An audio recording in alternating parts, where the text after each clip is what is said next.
Hey guys, about to bring you a clip from Journo Insight. If you want to check out the entire show, just to let you know, redmenplus.com is the place to go. If you sign up as a yearly captain and use the promo code SLOT, S-L-O-T, in honour of our very, very gorgeous, handsome new manager, you'll get 50% off that yearly subscription. You can check out the entirety of Journo Insight, all the expert insight stands done with everyone who knows anything about Arne Slot, and plenty more. So yeah, check out this clip on Mo Salah and then go and check out the show in full over at redmenplus.com. Let's stick with Mo Salah then. Report came out yesterday from David Ornstein. He said, in the Athletic, by the way, that is, of course, says Mo Salah is likely to remain on Merseyside for at least another season. Liverpool are planning for next season with him in their squad. There's also been reports that that means trying to do something with the contract, because Salah's only got 1 year left on his deal. I was very surprised by this, I'll be honest. Like, a lot's taken me aback this season for Liverpool. Like, obviously, the obvious things have really taken me back when I've read stuff, but I'll be honest, Neil, I was quite surprised that this new regime, given the age of Mo Salah, the analytics, the contract situation, I just presumed Saudi Arabia, Mo Salah is going to be gone £100 million to reinvest in the new season. That was my personal opinion. What was your thoughts of Mo Salah going into this season? Yeah, well, I've said this summer, sorry. I've said it plenty of times on this show. I wouldn't have sold him. I wouldn't sell him at any point. Just because I think Liverpool need as many players as they can that they can bank on, and he's one of them. You know, okay, again, the last few weeks are a caveat to that, but I wouldn't have sold him, and I didn't see the footballing value in doing so. Obviously, the financial element is different, but I always did think that might override, never mind what I want to do or what I think they should do. We'll see. I still think there could be a decision and there could be a twist to be made, because that's easy to say, isn't it? We expect them to stay, but when an offer emerges and you don't know how much an offer could be, or you don't know, the player might. I think what the story said. He's given no indication that he wants to leave. Well, what if he does? In the meantime, but I think it's a positive for Liverpool if Salah does stay. It sounds ridiculous to even have to say it, really, but they've got a lot of potential within the squad, but they've also got a lot of players with a lot to prove. Mo Salah's got nothing to prove. You know that if he stays next season, the bare minimum he'll get is 20 goals and 15 assists, most likely. The bare minimum you get is ultra professionalism in terms of his preparation, his training, his willingness to make himself available and to try and get there. So I think it would be a good thing if he was to stay under a new manager. You don't know how he'd be used. He could be different. I mean, I've been a little bit surprised, I have to say. We haven't seen a little bit more of him with his struggles on the right, maybe moving into a central position and just saying some play off the shoulder a little bit, and simplifying his game potentially. You might see the new manager look into doing that, or not necessarily changing the whole shape of the team, but just altering his role a bit. Maybe you might see a little bit of freshness just come there. So we'll see what it develops. I still think there probably will be some kind of more rumblings regarding Saudi Arabia or whatever, but yeah, right now, if it is the case that Salah's going to stay on Merseyside for another season, I'm all in on that. From a football point of view, again, bad in the last few weeks, I think everyone agrees, 17 Premier League goals this season, top scorer in all comps and in the league, of course. But I was thinking more of not taking my football fan hat off and my business point of view. If he's worth £100 million now, and he doesn't sign that contract, and he goes for nothing, like Liverpool, can they do that? Like, that must be a hard sell. There's someone somewhere with a spreadsheet balancing the books, doing PSR and spending caps and whatever, going, hang on a minute, we're going to pay this guy 300 grand a week or whatever for another year, and then we're going to lose him for absolutely nothing. Are we not better saving that 300 grand a week, cashing in or whatever the bid is and going for it? Because from a financial point of view, that would seem to make more sense. Yeah, but Liverpool have shown that they don't always do that. They didn't do it with Gini Wijnaldum. I know it's different levels, but they didn't do it with Gini Wijnaldum. No. Bobby Firmino. Obviously, they did do it with Mane, Sadio Mane. But it's not. I think the bigger concern around maybe those players is sort of what's their level within the team, and what do they want to do? What do those players want to do? So I think if Salah wants to stay, Liverpool can pretty much guarantee that he's going to be a central part of the team. He's going to be a starter. He's going to be a key player. He's probably going to be the top scorer. He's going to be one of the the senior players and the leaders of the squad. So yeah, the money thing is obviously a big consideration. I think it was interesting in the stories I saw reported. I think it was David Ornstein's in particular, was that even the Saudi sort of sources seem to be of the opinion that he's going to stay. So that means that it could mean the other way. It could mean that they throw more money at it to try and change it, or it could mean that they say, well, leave it and we won't throw it and we'll wait a year.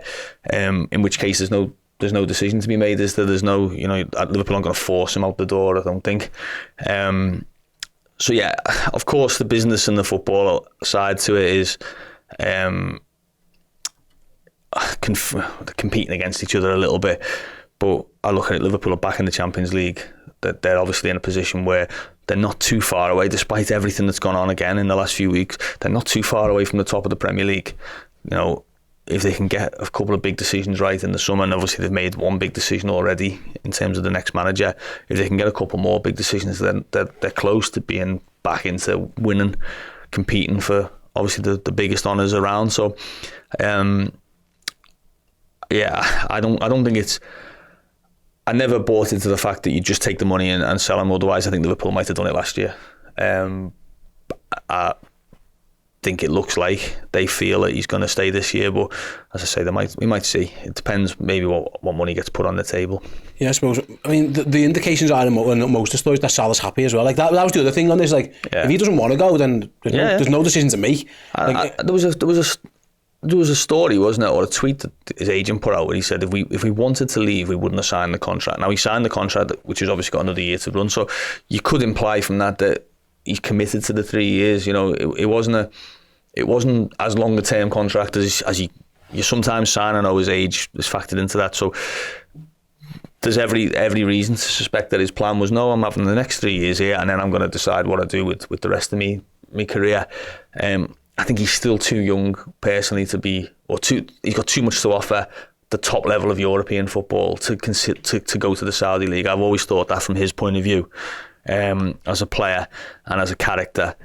So yeah, you could easily, be in a situation where even if Liverpool wanted to sell Salah this summer and he's saying, well, actually, no, I'm fine. I'll have a look at this manager and see what he's got to do. I'll have another go at the Champions League.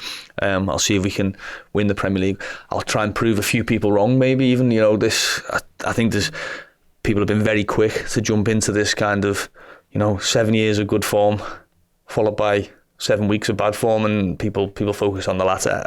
He might be in his mindset that I'm going to leave Liverpool on a high. Actually, I'm not going to go out with people saying, he got the hamstring injury and everything changed. I'm going to give him another season and prove a point. Yeah, I suppose the contract one is the interesting thing here, because there's a world where it goes negative, where Liverpool want him to sign one, he doesn't. We saw, was it Mesut Ozil a little bit like this, where you end up basically with a player who you're paying a lot of money to, and knowing the fact that he's going to leave in the summer. It's almost, that's what I don't want for Mo Salah. I hope that doesn't happen, where people are like, he's bending us over here, really. He's bending over a barrel. He doesn't want to go, and we're going to lose out on this money. That's the glass half empty. I'm with you. By the way, I'd keep him. Well, Liverpool give him the contract. He's not, it's not.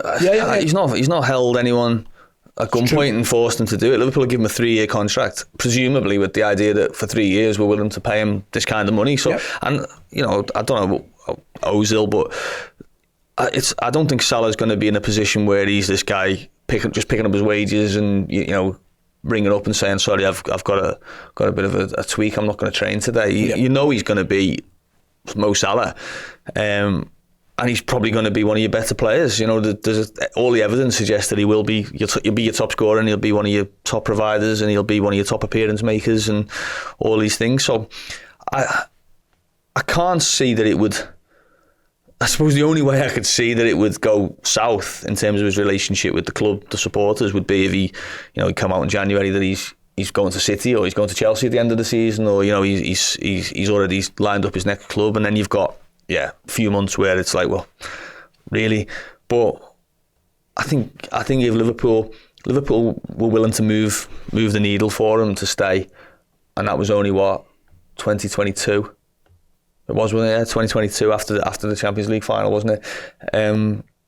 then I don't see why he would suffer as a result of that. I don't think his form in the last few weeks has been poor, but he scored 30 goals I think last season. He scored 20 something this season, and he would have had a lot more obviously had he not missed the best part of 3 months. 24 he's got 24 all comps, so there's still a chance he could get to 30. It wouldn't be beyond the realms.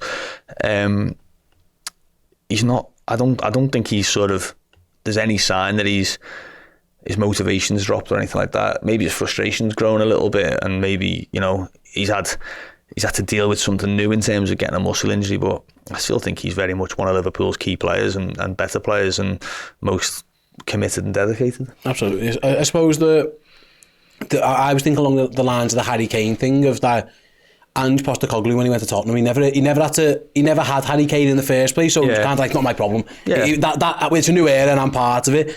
With Jurgen leaving and obviously all the staff are leaving, it is going to be a new era for Liverpool. It might have been a case of, let's just do it now, rip the band-aid off in one goal. But Kane's was different in the sense of Kane was 30 and had never won anything, and that was the idea. Every year that passed, it was like, look, really, if he wants to have anything for his career to be remembered by, he's going to have to go, isn't he? And Spurs were outside the Champions League. Yep. Kane had really been, him and Son had been the only ones really carrying the torch, haven't he? This is a little bit different. Liverpool, Salah, he didn't play in the final, but Salah's won a trophy this season. He's been challenging for others. He's won everything there is to win at Liverpool. He's gonna, if he stays, he's gonna be in the Champions League next season.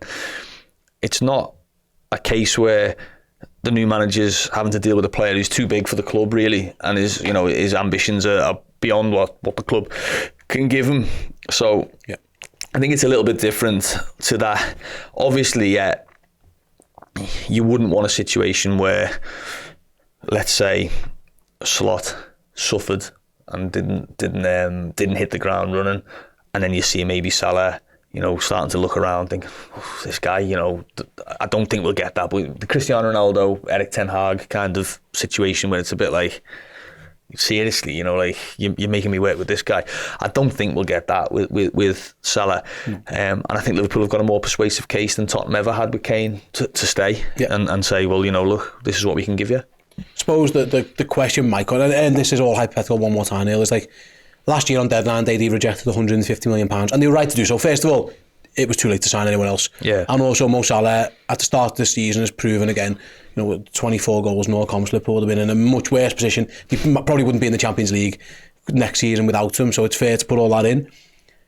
But if a bid comes in earlier, I don't think this precludes anything from going, we're definitely not doing it again. I've seen nothing in the report, and that suggests no matter what happens, he's staying. It all feels like they expect him to stay, they want him to stay. Salah seems quite happy, but I think there will be there's probably a number somewhere where someone is, again, it goes, for all parties, really. Yeah, absolutely. You can see that from the wording of all the stories. Liverpool expect Mohamed Salah to stay, and that's a right now situation, isn't it? We've had no offers, we had no hint from him that he wants to leave. That's all subject to change, of course. I think, I'm pretty sure if you went back through time and you looked at Luis Suarez in the spring of 2014, there'd be a lot of people saying Liverpool are confident that Suarez will be there next season. They'll probably read that with Tottenham about Harry Kane last summer. We're planning for next season with Harry Kane in our squad. That's the way. I think you've got to factor in, obviously, what would it cost to replace him in terms of a transfer fee, and not necessarily his wages. Obviously, you balance that off. You're not going to be paying anyone new £300,000 or £350,000 a week, but what are you going to have to pay to replace Mo Salah? It's probably whatever you would get for him, isn't it, in terms of transfer fee? And you'd imagine what you would get for him this summer would be less than what you were offered last summer.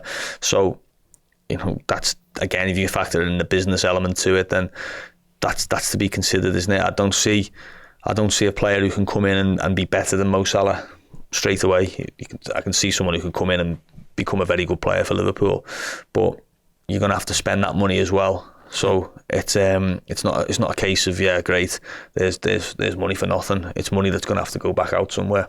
Yeah, absolutely. Makes perfect sense. We'll keep an eye on that situation. Hey, thank you so much for checking out the content today. If you want to get your name in and amongst these wonderful people, then head to redmenplus.com. Join as a legend tier subscriber. You're going to get free merchandise codes. You're going to get in our Discord, and you're going to get your name at the end of YouTube videos. Yes, redmenplus.com, legend tier status.